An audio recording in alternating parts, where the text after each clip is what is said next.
Hello दोस्तों, मैं Shazia Indian national news में एक बार फिर आपका स्वागत करती हूँ। हाजिर हूँ आपके बीच न्यूज़पेपर की सुर्खियाँ लेकर। तो आइए शुरू करते हैं। पेट में पल रहे मासूमों का दम घोट रही जहरीली हवाएं। प्रदूषण की वजह से देश में पिछले साल 1.16 लाख से ज़्यादा बच्चों की मौत जन्म के 1 महीने के भीतर हो गई। रिपोर्ट के मुताबिक प्रदूषित हवाओं के कारण गर्भवती महिलाओं के पेट में पल रहे बच्चों पर भी इसका बुरा असर पड़ता है। जन्म के समय बच्चों का वजन कम होना या समय से पहले डिलीवरी होने का बड़ा कारण प्रदूषण है। मालगाड़ी के लिए ट्रैक से हटेंगे पंजाब के किसान। केंद्र द्वारा लाए गए खेती कानून के विरोध में पंजाब के रेलवे ट्रैक पर प्रदर्शन कर रहे 30 किसान संगठनों ने बुधवार को मालगाड़ी की आवाजाही के लिए 5 नवंबर तक रेलवे ट्रैक से हटने का फैसला किया है। हालांकि टोल प्लाजा पर किसानों का प्रदर्शन पहले की तरह जारी रहेगा। केंद्रीय कर्मचारियों के लिए बोनस का दिवाली गिफ्ट। केंद्रीय कैबिनेट ने केंद्रीय कर्मचारियों को त्योहारों से पहले बोनस का ऐलान किया है। कैबिनेट की बुधवार को हुई मीटिंग में वित्त वर्ष 2019-20 के लिए 3,737 करोड़ रुपए बोनस के तौर पर मंजूर किए गए हैं। चिराग लाए जॉब्स के वादे, हवा का रुख देख रहे वोटर।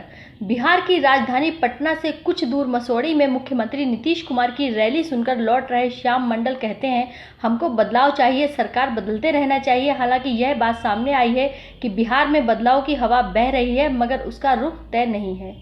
ईएमआई का ब्याज सरकार चुकाएगी। लॉकडाउन में जिन्होंने ईएमआई नहीं चुकाने का विकल्प चुना था, उनकी किस्त पर लगने वाला ब्याज लोगों को नहीं देना होगा।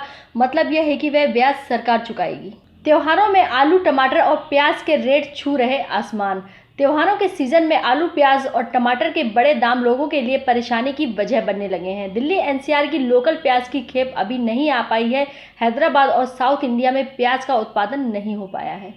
स्कूटर बाइक वाले हुए ऑफ, कार वालों के बहाने रहे ऑन। आईटीओ की गिनती दिल्ली के सबसे व्यस्त ट्रैफिक जंक्शन में होती है, जहां से हर घंटे लाखों की तादाद में गाड़ियां गुजरती हैं। इसी वजह से यहां प्रदूषण भी काफ़ी ज़्यादा रहता है। इसी को ध्यान में रखते हुए सरकार ने रेड लाइट ऑन, गाड़ी ऑफ अभियान की ऑफिशियल लॉन्चिंग के लिए आईटीओ के चौराहे को ही चुना था। फेस्टिव सीजन में फॉलो हो रहे नियम, होगी चेकिंग।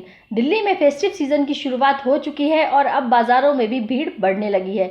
दिल्ली में रेस्टोरेंट, वीकली बाजार समेत कई तरह की आर्थिक गतिविधियां शुरू हो गई हैं। सरकार अब चेकिंग करेगी कि नियमों का पालन हो रहा है या नहीं। दिसंबर के बाद कोरोना केस घटने की उम्मीद। कोरोना वायरस को लेकर एक्सपर्ट की अलग अलग राय है। कोई कहता है कि आने वाले दिनों में दिल्ली में एक बार फिर से केस बढ़ने की उम्मीद है, तो किसी एक्सपर्ट का कहना है कि अब दोबारा केस नहीं बढ़ेंगे। अगले 3 महीने में दिल्ली के लिए चुनौती से भरे हुए हैं, बोले एक्सपर्ट्स। आपकी शिकायत पर क्या कार्रवाई हुई, ऑनलाइन जानिए। अगले महीने से आपराधिक मामलों की चार्जशीट अब ऑनलाइन ही फाइल की जाएगी। हर स्तर पर सीनियर अधिकारी उस पर हो रही कार्रवाई के बारे में जान सकेंगे। इसे ICMS का नाम दिया जाएगा।